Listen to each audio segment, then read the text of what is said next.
gumawa ng YouTube channel, pumunta ka lang sa iyong cellphone, hanapin ang iyong Gmail or Google Chrome. Ayan. So, dito, sa Google na to ay gumawa tayo ng ating account. Pwede na yung account natin dito na email, ayun na rin ang ating gagamitin.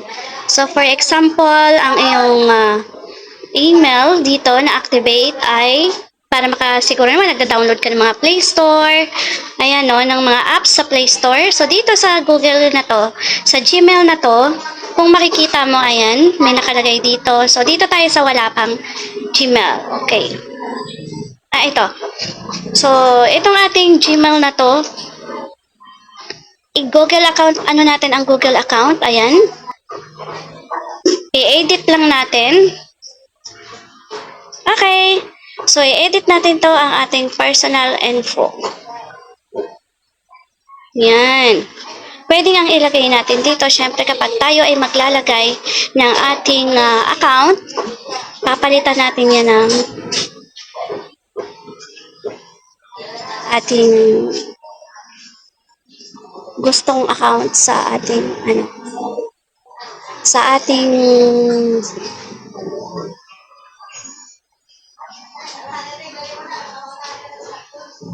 ating Google. So, ayan. Kapag napunta na tayo dyan, syempre, kung makikita mo, ang Clips TV na yan, okay? So, meron tayong Clips TV, pupunta na tayo sa YouTube. Hanapin natin ang YouTube channel. Ayan, mag-sign in tayo dito sa YouTube gamit ang ating account. So, switch account. Hanapin natin ang Clips TV na ginawa natin. Okay? Yung Clips TV na to, ang gagawin natin dito ay gagawin nating channel.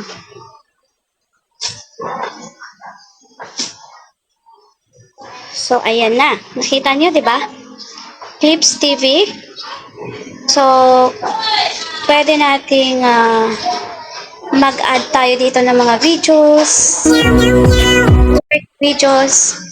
Kuha tayo.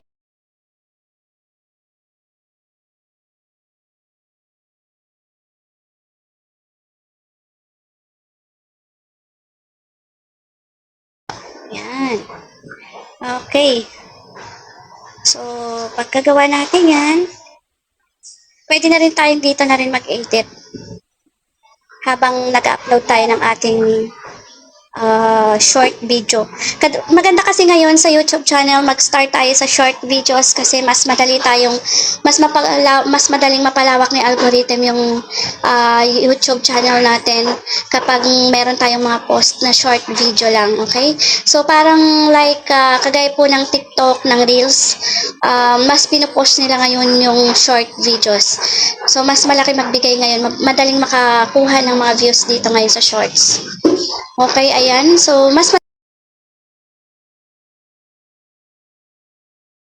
na tayo doon. So, i-edit na natin yan ayon sa gusto nating kulay, sa gusto nating, ayan.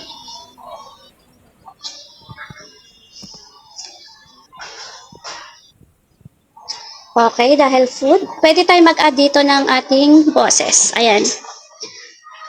Breakfast for today. Ayan, gumawa tayo ng binagoongang sinangag.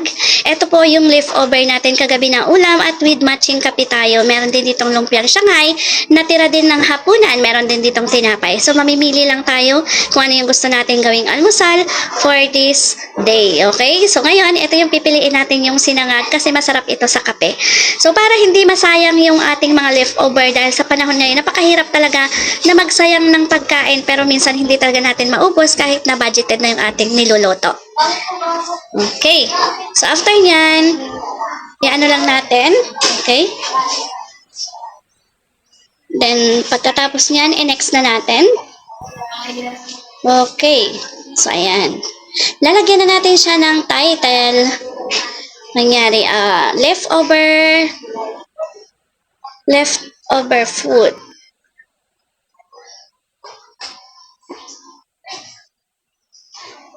Breakfast. Pwede rin yan sabihin mo para mas catchy yung title. Gawin nating ah, tipid tips. Okay? Tipid, tipid tips.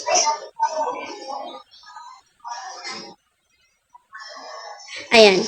So, ganyan lang po ang maglagay. Pwede tayo maglagay ng hashtag, kunyari food. Diyan natin ilagay yung description, left over, ayan, breakfast. At syempre, kung ano pa yung binagoongang sinangag. Okay, so i-upload na natin to. Ayan. Habang inaantay natin na mag-upload, so pwede natin pindutin yan. Okay. So, ayan, nagno-notify siya ng your videos, tapos uploading. Okay, so antayin lang natin yan na may upload at magno-notify din yan kapag tapos na pong may upload dyan. Okay. So, medyo mahina yung internet. Medyo mabagal din yung ating upload. Ang layo kasi ng internet ko, nandoon pa sa tindahan. So, tayo nandito sa opisina, kaya medyo mabagal. Pero pag mabilis yung iyong internet, mabilis din ang upload. So, ayan, nag-notify na. Pwede nating tingnan ang ating video na in-upload. Okay, so, i-click natin ang ating short video.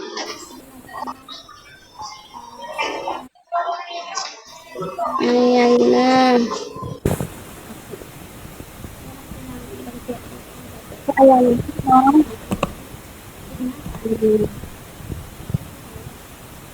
Okay, nagpinay tayo.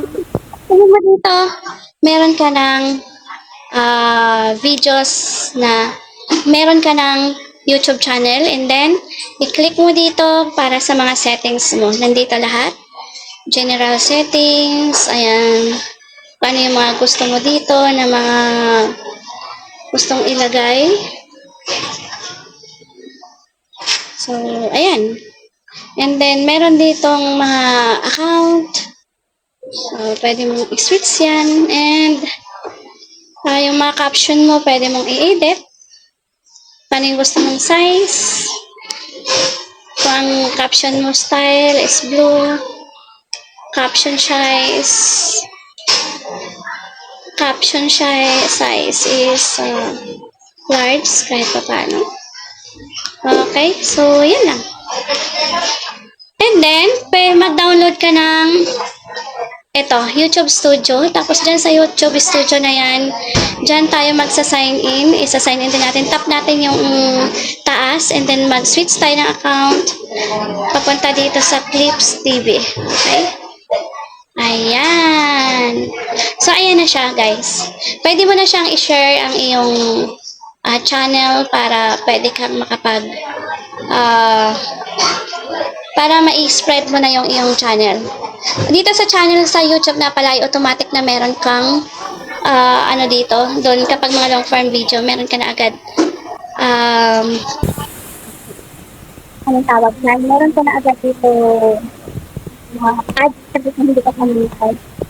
So, meron dito silang sinusunod kung ilang watch hour at followers yung kailangan mo. Para ngayon is 1,000 followers or 1,000 followers or 500 followers and 3,000 watts na lang yung kailangan mo para magkaroon ka na ng channel.